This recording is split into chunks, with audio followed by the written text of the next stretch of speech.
Stay tuned for tonight's edition of Orbit News, featuring a story of a local hero who started his own science lab. And look at this week's forecast. We are looking at dangerously cold mornings going forward, but a moment of bliss for Thursday as the temperatures do increase. More conditions to look forward to are next. More details and stories are to come, only on Orbit News.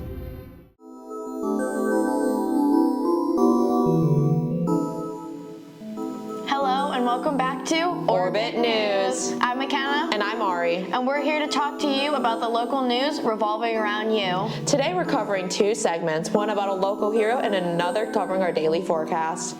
There's a lot of people that we look up to and want to show our gratitude towards. One of them is being veterans. They risk their lives every day to serve our country in order to protect us. Our first segment is about a hero who was a war vet who served in World War II. Let's head to Mackenna for the inside scoop. Thanks, Arie. Hi, and welcome back to Orbit News. Today I'll be interviewing a World War II vet's daughter about life during and after the war. Today I'm going to be interviewing Elizabeth Whaley, daughter of Ernie Rodgers, scientist, grandfather, father, and great-grandfather. Well, my dad was a World War II veteran from 1942 to 46, and he served in, he went into France, and then went into Germany towards the last year of the war. And a lot of his friends, doctors he knew, were in World War II, and they became friends there. And afterwards, they worked together.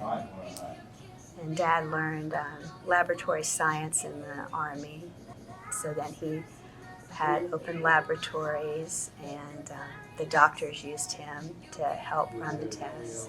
He's 103 and a half now, but the longer I took care of him, then the more he started talking about his experiences in the Army and how he didn't know what he wanted to do with his life. So he went enlisted, and he worked in the shipyards. Before they wouldn't let him go in at first because he needed glasses.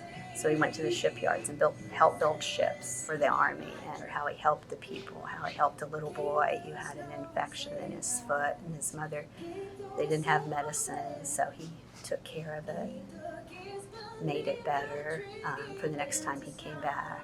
He had a very big heart. That's all we have for you today. Let's go back to the news desk.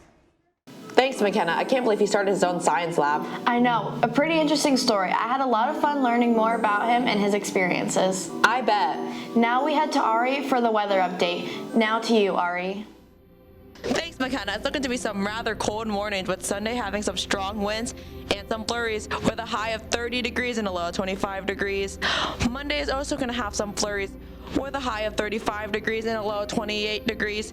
Tuesday and Wednesday seem to look the same, with some flurries and winds, with Tuesday having a high of 37 degrees and a low of 29 degrees, and Wednesday having a high of 39 degrees and a low of 21 degrees. But don't worry, it's going to be warmer, as Thursday's going to be partly sunny with a high of 45 degrees and a low of 36 degrees.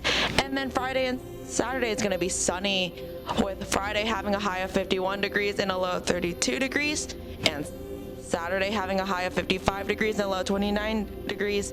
That's all I have for your daily forecast, folks. Thank you for watching, and let's head back to the news desk. Seems to be a frigid week. I'll be sure to wear my hat and gloves. Me too. Well, that's all we have for you for this week. I hope you all have a great week, and stay tuned for our next episode of Orbit News.